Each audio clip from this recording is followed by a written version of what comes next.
mataas na bundok, di tumigil kahit mga paa ko mabugbog. Kung kailan nakatungtong sa tuktok, saka naman nagkaroon ng tuldok. Inakyat ko mataas na bundok, di tumigil kahit mga paa ko mabugbog. Kung kailan nakatungtong sa tuktok, saka naman nagkaroon ng tuldok. Marami nag-aabang, marami nagtatanong, kailan battle, miss ka na namin mang baon. Bago ko sagutin kung bakit ba ganon, ibalik mo na natin sa dating panahon. Estranghero at Ramon, Yausi at Pajuts, Dado versus Looney. Eto snappy na salut, hanggang sa maligaw kay Eminem pati kay Juice. Binge watch ng grind time pagkagaling ko ng school. Rekta na kagad sa computer shop, panahong di pa uso yung Google Maps. Sinasoundtrack yung freestyle ni Supernat, ako'y nahuli ng rap parang nabubitrap. Hanggang sa mapanood yung Camel Toe versus Datu, brand new, ginanap sa Quantum. Acapella parang Dumbfounded versus Tantrum. Tagalog pa kaya yung dating ay naging times 2.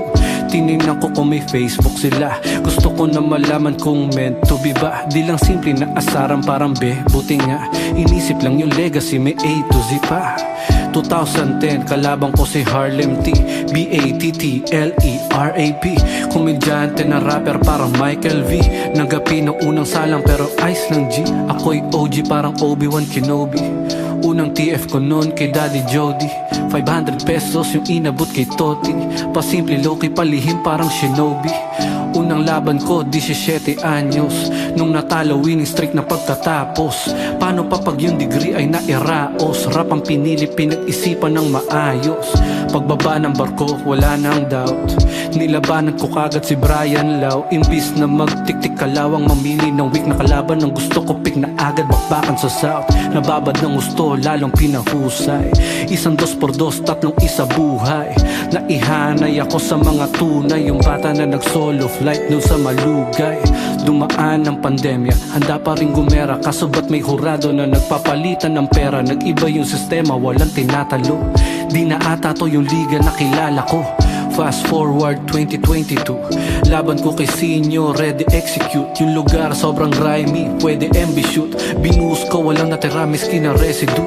Dahil sa pustahan yung karir ang tinaya ko. Ayoko lang yung sining natin parang ginagago. Galit yung ibang tao, pero may resibo, merong video, garapalan na hindi na tinatago. Yari ka pati yung presidente binangga mo. Alam kong pwedeng kahinatnan ng ginawa ko, buti kahit papano merong pinagbago. At di totoo na matagal ko na yung pinaplano. Kung meron kang problema dapat kinausap mo. Malapit na yung battle nung nadagdag yung sa sulat ko. Ipapaalam ko pa ba yung kay Enigma? Battle MC din siya, ulo pa ng liga.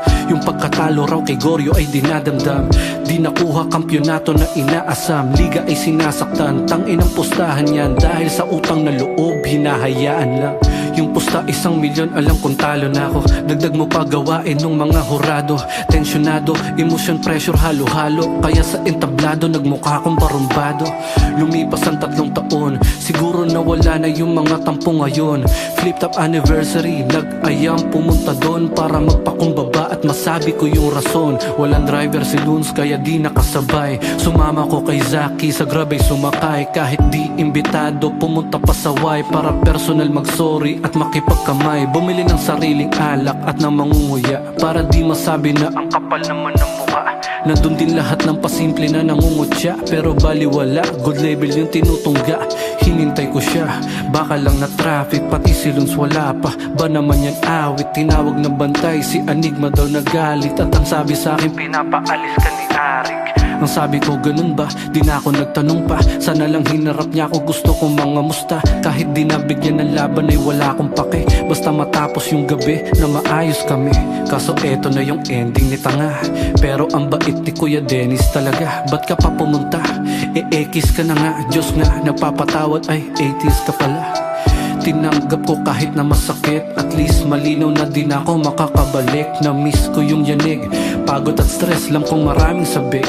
Kay Batos Apex, but I guess this is the end. Di na kailangan i-call out sa big event. Hinihiling kasi pag bumanat hindi bitin. Pag FT alam mong hindi titipirin, kalaban titirisin. Shout out sa mga bago, hindi pa bulong. Mindanao, Visayas, pati sa Luzon. Dire-diretso lawag magningas kugon. Nauubos na yung magaling, mali ako dun. Sa mga tagahanga na nanonood sa akin, hinugot nyo ko sa komunay na malalim. Di ko man matupad na mga bulong sa hangin. Gusto ko malaman yung kayo bumuo sa akin. Sa buhay natin kailangan ng sakripisyo upang marating ang sariling paraiso. Merong dahilan kung bakit natatalisod. May plano ang Diyos kung bakit ka nandirito. Pasensya na kahit hilutin ko kapos. Eto na yung huling minuto ko tapos. Salamat Arik, ang buti mo na boss. Salamat Flip Top, mi ultimo adios.